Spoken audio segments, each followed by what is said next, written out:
Hola, ¿cómo está? Bienvenidos a un nuevo video donde continuaremos con estas clases de historia. ¿Clases? Sí, podría decirse, o sesiones, me gusta llamarle sesiones.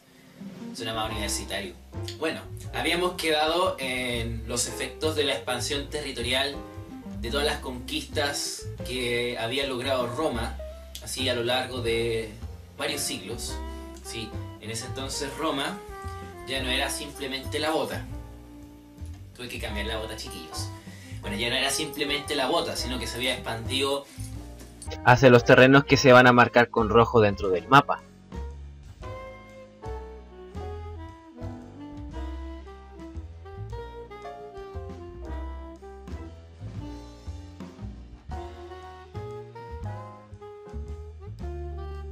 repercusiones son que se tuvo todo el mar Mediterráneo para comercializar así. Se puede ir de un lado a otro fácilmente, no había peligro que te podían destruir los barcos, supuestamente habían piratas en esa época, pero tampoco era mucho lo que se veía de barcos así piratas. El comercio hizo que por ejemplo, las ganancias de las personas que se dedicaban a eso se multiplicaran, se multiplicaran a la 14ª potencia elevado al cuadrado más la raíz cuadrada 289, por decir algo. Y aquí hay algo interesante que no siempre se dice, es el hecho que en el siglo II antes de Cristo, estamos hablando como hacia el 300, con toda esta ampliación que se estaba dando de los territorios romanos, se logró tener contacto, el Imperio Romano logró tener contactos con el Imperio Chino a través de la famosa ruta de seda. Porque claro, los romanos se apoderaron de parte de esa ruta, de los accesos principales para llegar a esa ruta hacia China. Claro, no era algo muy masivo, muy común así el comercio con China, pero es cierto que pudieron conectarse con ellos. Los chinos de la dinastía Han, por si acaso. Bueno, si bien los romanos tuvieron todas estas tierras, cada una de ellas, ponte tu Cartago, Siria, Palestina, la parte de España, en fin, se convirtió cada uno de esos terrenos en una provincia. Como el día de hoy Chile está dividido en regiones, ya una cosa así. La importancia cultural que tuvieron estas conquistas es el hecho de que los romanos, al apoderarse de la Hélade, asimilaron, adquirieron elementos de su cultura. Y entonces ya había pasado la democracia, ya había pasado Tito, ya había pasado Pericles, ya había pasado Aristóteles, Platón, Sócrates, en fin, los filósofos, toda esa gente que hizo grandes aportes hacia el desarrollo de la civilización griega en el ámbito cultural. El desarrollo del teatro también. Claro, también pasó, ya pasamos Tucídides, pasamos Heródoto, pasamos toda esa gente. Y bueno, los romanos se apoderan de todo esto y lo empiezan como a adquirir. Y aquí se da la fusión entre la cultura griega y la cultura romana o latina, acuñándose la cultura greco-latina, greco-romana, que es lo que después se conoce como la cultura clásica, la cultura en la cual la civilización occidental moderna tiene sus pilares. Y eso es algo que se va a ver después de que pasemos la edad medieval, cuando lleguemos de nuevo a los humanistas, a los renacentistas, ahí se va a dar cuenta de que se va a retomar todo esto, cultura. En los romanos inmediatamente se veía en los rasgos que tenía su religión. Eran politeístas, es decir, creían en varios dioses, cada uno representantes de fuerzas de la tierra o representantes de distintos elementos o distintas atribuciones, causas que sucedían, que era parecida a los griegos. O sea, adquirieron más o menos con los griegos adquirieron la figura que los dioses griegos tenían, los dioses que querían los romanos. Y hasta, bueno, le iban a poner los mismos nombres, solamente que se los pusieron en latín, para que no fuera tan plagio, y aparte porque no es lo mismo el latín que el griego, en idiomas.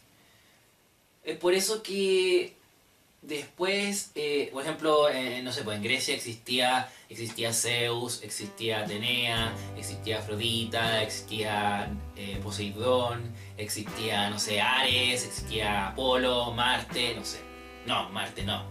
Pero es por eso que esos mismos dioses griegos Después se conocían con el nombre de Júpiter, Juno, Neptuno, Marte, Minerva, en fin, ¿cachai? Son los mismos dioses pero con otro nombre, fácilmente.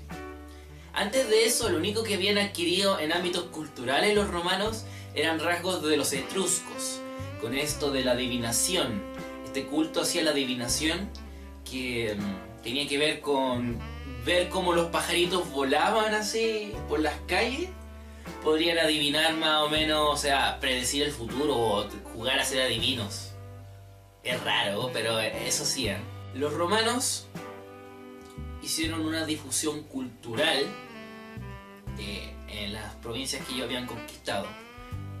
¿Cómo se llamó? Romanización. ¿Y por qué romanización? La palabra viene de Roma. De Roma. No tiene otra explicación. Como dominación, pero en vez de dominación le pusiéramos rominación. Romanización, perdón. Rominación. Ya, bueno, me estoy enredando solo. Donde en las provincias, estas provincias que existían ahora, les impusieron a los habitantes que viven en ellas su idioma, que era el latín, costumbres, tradiciones, esta religión oficial, estos cultos personales que había, la adivinación también. Claro que fueron tolerantes, los romanos siempre se caracterizaron por ser tolerantes de las creencias locales, pero para ellos era más importante la religión oficial. En el ámbito privado podía quedar todas estas creencias locales. Y eso generalmente se hizo a través de dos cosas: la creación de fortificaciones de legiones, o sea, así efectivos militares, así en una fortificación, en una frontera, y ahí se empezó a difundir para todo el sector. O la construcción derechamente de ciudades. Ahí nació la ciudad de Sevilla, la ciudad de Orleans, la ciudad de Bizancio, entre otras. Cuando se dieron estas conquistas, estas expansiones territoriales, venía al mismo tiempo dándose el desarrollo, esta lucha de los derechos de plebeyos a los distintos comicios y magistraturas. En la forma antigua de distribución teníamos a los patricios, a los plebeyos y a los esclavos. Eso eran los tiempos de cuando empezó la república. Después los plebeyos se pudieron dividir en dos: los plebeyos ricos y los plebeyos pobres. ¿Qué pasó después? Resulta que los patricios, junto con los plebeyos ricos, terminaron formando, la suma de ellos terminaron formando, por un lado, la nobleza, que no eran nada más ni nada menos que terratenientes. Por otro lado, los plebeyos ricos también formaron lo que se llamó la caballería, que no tiene nada que ver con andar a caballo. Y bueno, se caracterizaron porque fueron empresarios, banqueros y comerciantes. Después los plebeyos pobres y los esclavos siguieron igual dentro del orden, pero esto ya parecía una sociedad que ya no fuera estamental, sino más bien una sociedad de clases. Supuestamente estos plebeyos empobrecidos también fueron soldados que lucharon por Roma, por expandir sus territorios, y al final terminaron siendo unos vagabundos en las ciudades. ¿Por qué digo esto? Muchos de esos plebeyos eran pequeños propietarios de tierras. Algunos de ellos ya, claro, tenían que costear sus propios gastos de batalla y todo, y ya habíamos dicho que tenían que vender sus propias tierras cuando no tenían el dinero. Pero también se dio el caso, ese caso se siguió dando, se siguió acentuando con el tiempo a medida que fue pasando la República, a medida que se fue expandiendo Roma. Y cuando entre plebeyo y plebeyo quedaba sus tierras a otro que tenía más dinero, a estos empresarios que tenían dinero, o a esta gente que se empezó a hacer terrateniente, y se hizo terrateniente. ¿Por qué? Porque fue acumulando las tierras de todos los plebeyos que las fueron perdiendo porque no tenían otra cosa con que costear sus bienes así en las campañas militares y todo. O incluso esa gente conservó sus terrenos, fue a la guerra, después volvió y después necesitaba dinero para hacer funcionar todos sus cultivos, su chacra, así, su parcela, así, y no le alcanzaba. Y cuando no le alcanzaba estaba obligada a venderla a quienes ya eran terratenientes, a estos patricios terratenientes, estos plebeyos terratenientes. Entonces fueron despojados de eso, y no tenían dónde vivir, se habían quedado sin casa. Y como si eso fuera poco, emigraron a las ciudades. Esto hizo una migración de campo-ciudad. Emigraron así, por ejemplo, a Roma, a todas las ciudades que había. Y se encontraron con la sorpresa de que los esclavos fueron gradualmente utilizados para todos los trabajos habidos y por haber. Desde limpiar zapatos, desde, no sé, lavar platos, esas cosas menores. Habían hasta esclavos que, no sé, hacían servicios de filosofía, de derecho, de abogados. Habían esclavos que trabajaban como bordadores, o sea, trabajos desde muy simples hasta muy elaborados y profesionalizados. Y eso dejó a estos plebeyos que ya habían caído, ya habían perdido sus pequeñas chacras, sus pequeñas parcelas, sin trabajo en las ciudades. Y por culpa de eso se convirtieron en mendigos, en vagabundos, en gente ociosa, que a lo mejor cayó en la bebida. No sé si existían los puchos, pero seguramente. Igual es una desgracia. Eres un veterano de guerra, diste el pellejo por tu patria y tu patria te paga así, siendo un vagabundo por el resto de tus días. Mira qué bonito. Mira, los plebeyos más ricos siempre incitaron a los más pobres para hacerle presión a los patricios en su lucha por conseguir estos bienes, estas magistraturas, estos comicios. Siempre los necesitaron. A los ricos les convenía porque ellos se quedan con la magistratura en los comicios, y a los pobres les convenía porque supuestamente se les prometió con esta causa, bienes para ellos mismos, en fin, o sea, como su pequeño aportecito. Cuando los plebeyos ricos lograron la magistratura y los comicios, dejaron de lado a estos plebeyos pobres. Eso es lo primero, lo esencial que podríamos sacar de todo esto que acabo de decir.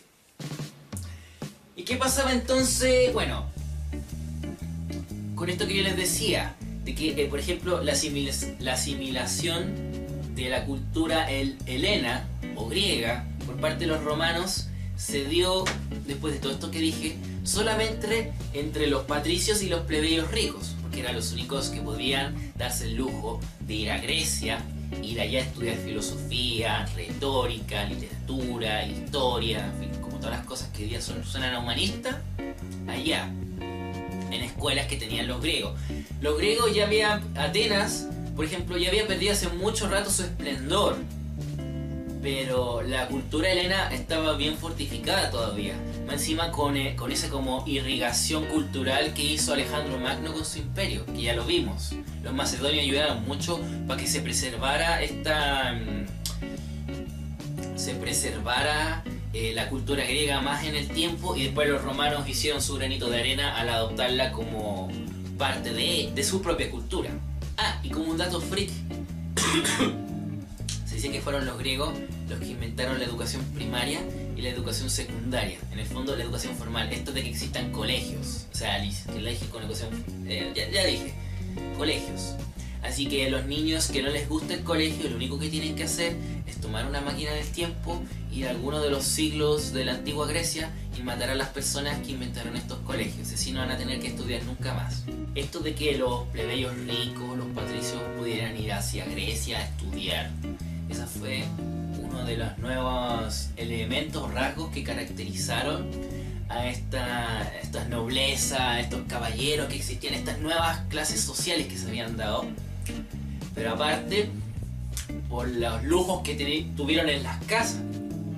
Antes de todas las expansiones territoriales, cuando Roma era solamente la bota, por la península itálica, antes de eso, las casas eran más o menos modestas, más o menos mezquinas, chiquititas, Después no, fueron grandes, con piso, bien adornadas, bien decoradas, con oro, con joyas, con un montón de cosas que antes no se habían visto. Se volvieron locos adornando las casas. Increíblemente locos. Olvidé mencionar que la cultura griega ayudó a que los romanos que alcanzaron a educarse con ella se refinaran, fueran más como civilizados, entre otras cosas. No obstante, siempre existió gente que no estaba de acuerdo con el rumbo que estaba tomando la República Romana, con estos lujos ostentosos que se daban, porque los lujos no solamente fueron en las casas, fueron en los banquetes, en los carretes, en los banquetes, hasta en los funerales, los ataúdes con joyas y cosas, mira, parecían faraones así en pirámides pequeñas, así portátiles. Siempre hubo gente que estuvo en contra de esto porque decía que esto iba a degenerar la República. La República se había fundado primero que todo con instituciones que distribuían el poder de forma más o menos equitativa, que se creara esta capacidad de asociación, que se diera este equilibrio en que los patricios y los plebeyos, si bien unos no tenían el poder económico, el poder político, los patricios dependían de los plebeyos y los plebeyos dependían de los patricios. Hoy día se estaba dando que los patricios y plebeyos ricos podían estar completamente solos y los plebeyos pobres así abandonaron las ciudades, porque tenían hasta los esclavos, que antes no había muchos esclavos al principio de la República. Con las expansiones territoriales también siguió esto tener esclavos, por si acaso. Se dio este fenómeno, de esta separación, esta disgregación, y de un grupo de gente que se empezó a quedar sin sus tierras, a expensas de que habían terratenientes que se iban concentrando cada vez más las tierras y parte de la riqueza. Se dio todo ese fenómeno. Y obviamente no toda la gente pudo alcanzar la cultura griega en sus manos. Parte de esa gente que estuvo en contra fueron los hermanos Graco, Tiberio Graco y Cayo Graco. Ambos intentaron hacer reformas agrarias. Esto de las tierras que estaban en manos o que están cayendo en manos de esta nobleza fueran un poco repartidas a quienes la habían perdido por deudas, a estos plebeyos que se estaban empobreciendo, o el derecho acto de entregarles tierras a los mismos plebeyos que ya habían luchado en ellas para que no las perdieran. No tuvo éxito porque obviamente esta nobleza dura les dio 1000 patadas en el traste y los mandó así a freír monos. De hecho, a Tiberio lo mataron. Y desde entonces se ve esto típico de que si tú vas contra el poder, contra quienes tienen el poder, terminas frito. Así antiguo es. Esta degeneración en Roma esta degeneración debido a que la concentración de riquezas en la nobleza, se le suma que los caballeros querían magistraturas y comicios, que era como el resto de los plebeyos ricos, se podría decir, que se habían quedado ahí, con su riqueza no habían conseguido eso. Los germanos empezaron a atacar por el norte de Italia. ¿Por qué? Porque los germanos estaban siendo esclavizados por los romanos. Entonces dijeron, no, ¿sabéis qué? No, ya no queremos ser más sus esclavos, entonces los vamos a atacar para que nos dejen de joder, los vamos a invadir. De aquí, acá está la Hélade. En la Hélade hubo un tipo llamado Mitrídates, que fue como un caudillo que eligieron como alguien que se estaba rebelando al dominio de los romanos en la Hélade. O sea, ya no queríamos ser provincia, queríamos ser nosotros mismos, el esplendor que tenía antes la civilización griega. Y esa suma de factores, entre la concentración de tierras, la presión de los caballeros, la invasión germana y Mitrídates, se dio una crisis muy fuerte en Roma. Una crisis que de a poco hizo craquelar y romper la República. Una crisis que duró fácilmente un siglo. Fácilmente. Estos factores se fueron dando a lo largo de este siglo que yo ya les decía. No fue como que todos empezaron a surgir al mismo tiempo. Fue como primero esto, se sumó con esto, después vino esto y se sumaron los 3, después vino este y se sumaron los 4, así por si acaso.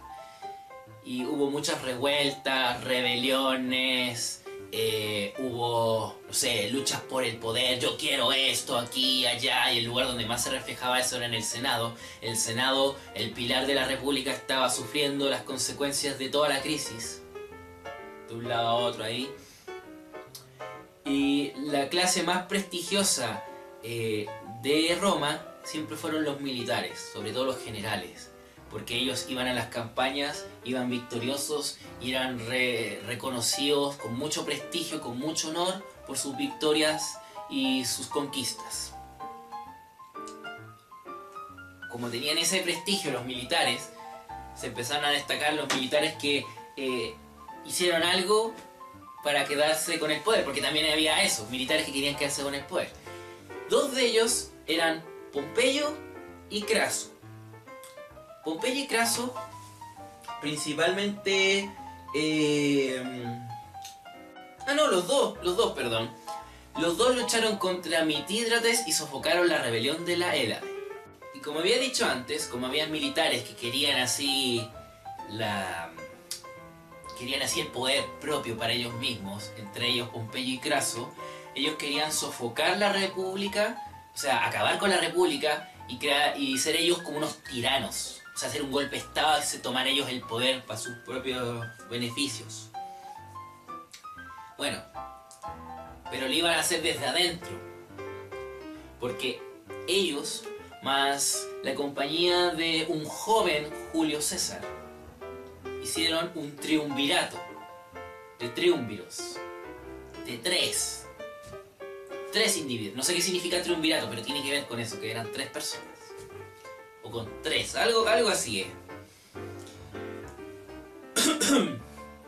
Bueno, se hizo, mira, un triunvirato. ¿Para qué? Para hacer como todo un movimiento electoral, si uno quiere, para generar las influencias necesarias para que el Senado eligiese cónsul a Julio César. Se logró, Julio César fue cónsul y después ya en el consulado le dio las cosas, ciertos beneficios, ciertas regalías que Pompeyo y Craso deseaban. Como los cónsules duraban un año, Julio César fue nombrado procónsul de la Galia. Procónsul es como, mira, si cónsul en el fondo era ser como uno de los dos comandantes en jefe del ejército, en este entonces procónsul es como uno de los generalísimos. O sea, ya no eres comandante en jefe, pero eres uno de los generales más importantes que dirige a los militares. Y de la Galia, en un sector determinado. Bueno, ¿qué aprovechó a hacer Julio César con esto? Esto una década. La década que va entre el 60 y el 50 antes de Cristo. 60, sí, más o menos. Conquistando la Galia. Y lo logró. Y de esta época son las historietas de Asterix y Obelix. Esto de que los romanos estaban invadiendo la Galia. Excepción de una aldea que irreductible, incapaz de ser conquistada. Bueno, es un poco la caricatura de esa época. Julio César es como esta época de Julio César. Claro que hay unos reparos históricos que hay que hacer con los cuentos de Asterix y Obelix, pero bueno, son cuentos, ¿cachai? No hay que tomárselos tan a pecho también. Y Julio César también toma mayor control sobre Hispania, o España, o la península ibérica, como quieran llamarle. Tomó mayor control sobre ella. Entonces se le atribuye a él un general prestigioso, un procónsul prestigioso que dominó la Galia y la España. Sí. Los grandes atribuciones de Julio César. Se dio cuenta que Pompeyo, uno de sus compañeros del triunvirato, estaba haciendo una revuelta en Macedonia para perjudicarlo a él y él tratar de quedarse con su lugar. Porque todo esto, recordemos que el triunvirato, si bien eran 3 personas que trabajaban juntos por tener sus propios beneficios. En el fondo, los 3 sabían perfectamente que un día los otros 2 le iban a tratar de matar a él para quedarse con su parte.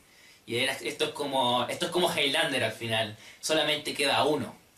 Y ese que quedó fue Julio César. Julio César se dio cuenta de lo que estaba haciendo Pompeyo y mató a Pompeyo. para evitar la rebelión en la Hélade. ¿Y Craso? ¿Qué pasó con Craso? Craso se fue por ahí, fue allá como a Palestina, Asia Menor a pelear, se fue a pelear y nunca volvió. Y de ahí viene ese dicho del craso error.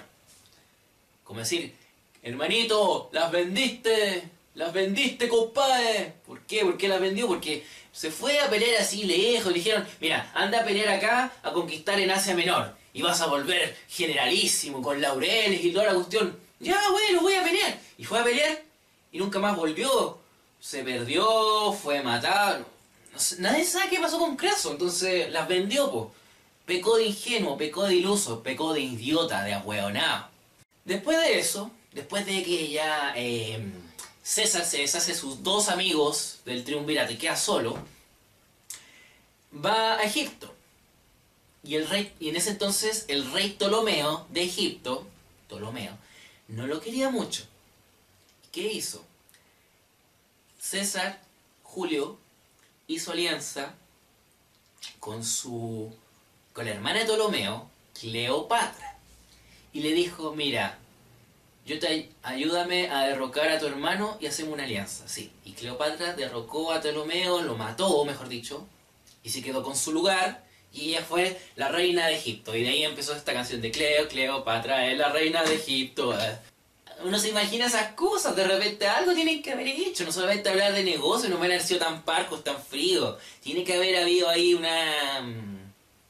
está diciendo. Pero bueno, César se quedó solo y pasó de ser, ya no puede ser triunviro porque ya no existían los otros dos para ser triunvirato, pasó a ser un dictador tiempo permanente, porque los dictadores eran nombrados por el Senado y duraban 6 meses.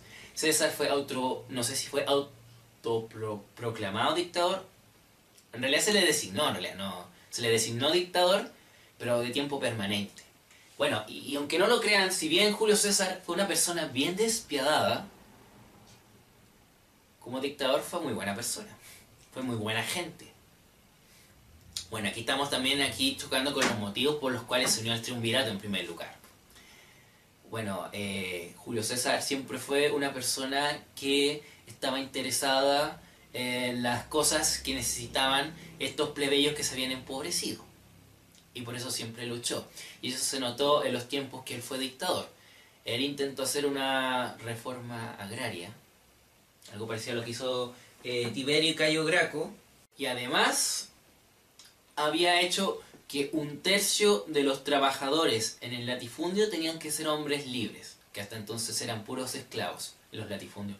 Esto porque ya, algunos de estos plebeyos empobrecidos les recuperó sus tierras, y a los que no pudo les ofreció trabajo allá en los latifundios, así para que no se quedaran sin nada. Como que trató de recuperar un poco ese equilibrio que se había perdido con la República a medida que se fueron dando las conquistas.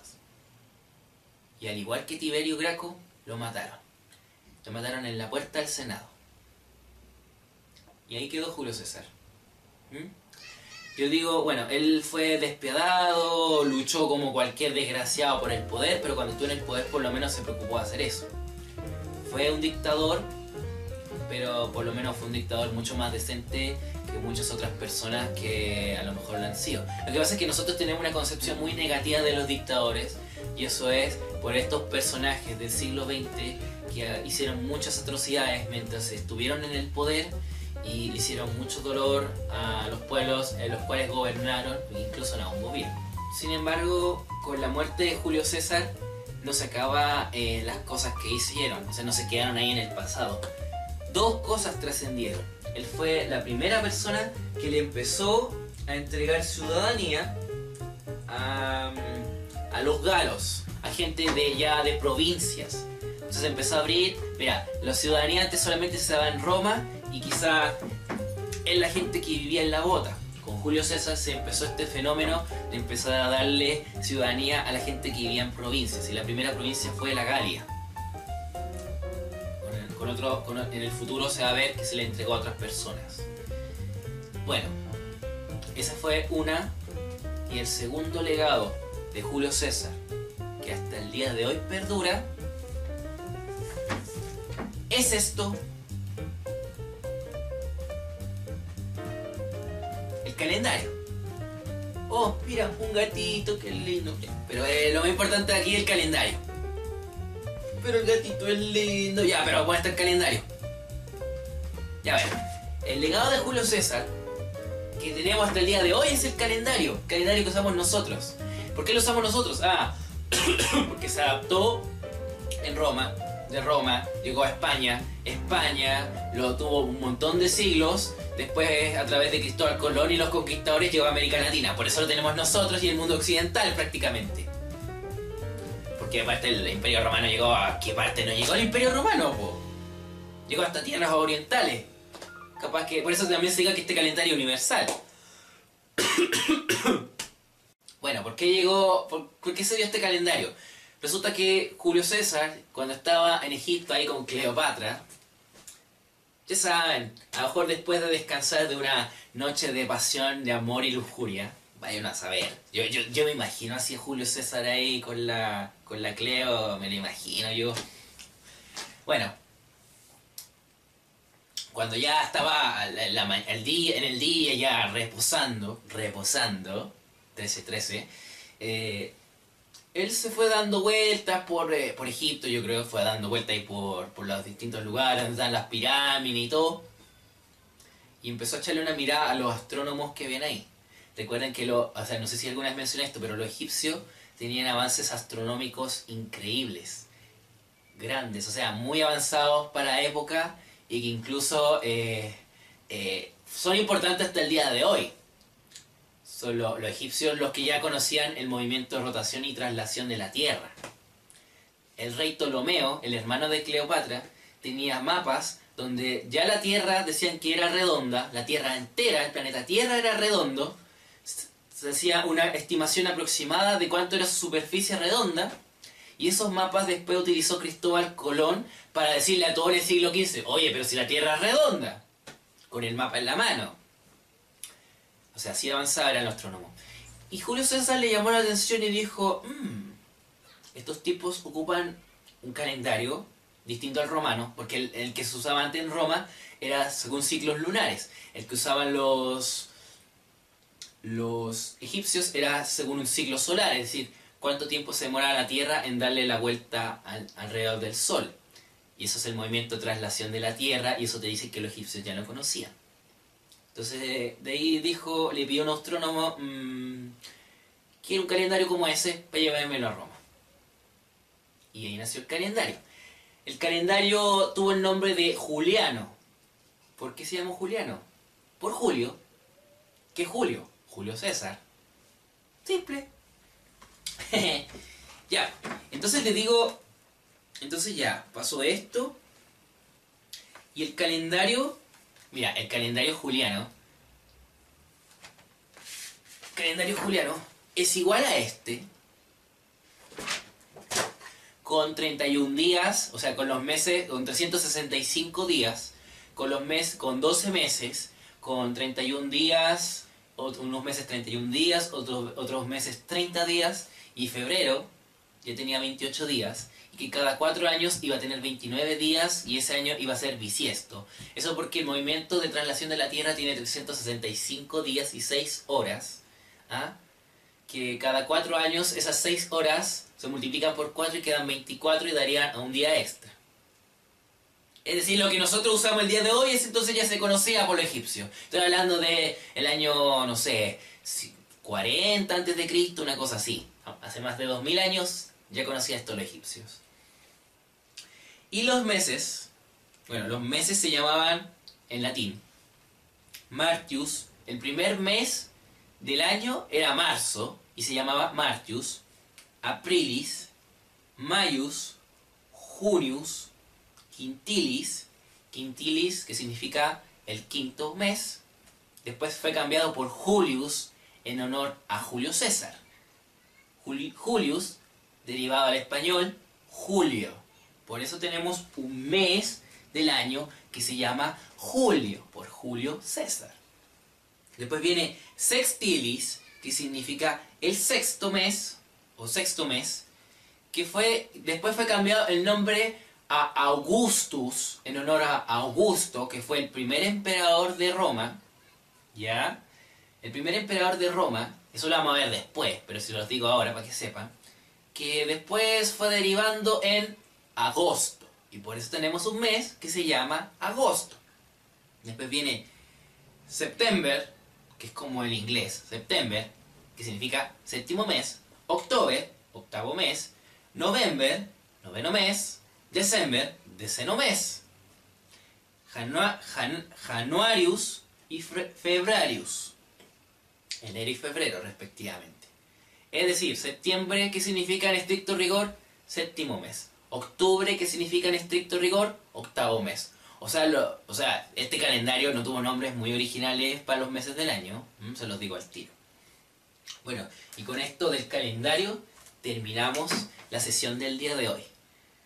Después continuaremos con la tercera parte del desarrollo de la civilización romana, tercera etapa de la civilización romana, que fue el imperio. Porque después de esto se dan las bases para el imperio. Después de la muerte de Julio César se empiezan a dar como las bases para la creación del imperio. Y el imperio es relativamente rápido de pasar. Eso. Cuídense, que estén bien. Nos vemos. Adiós.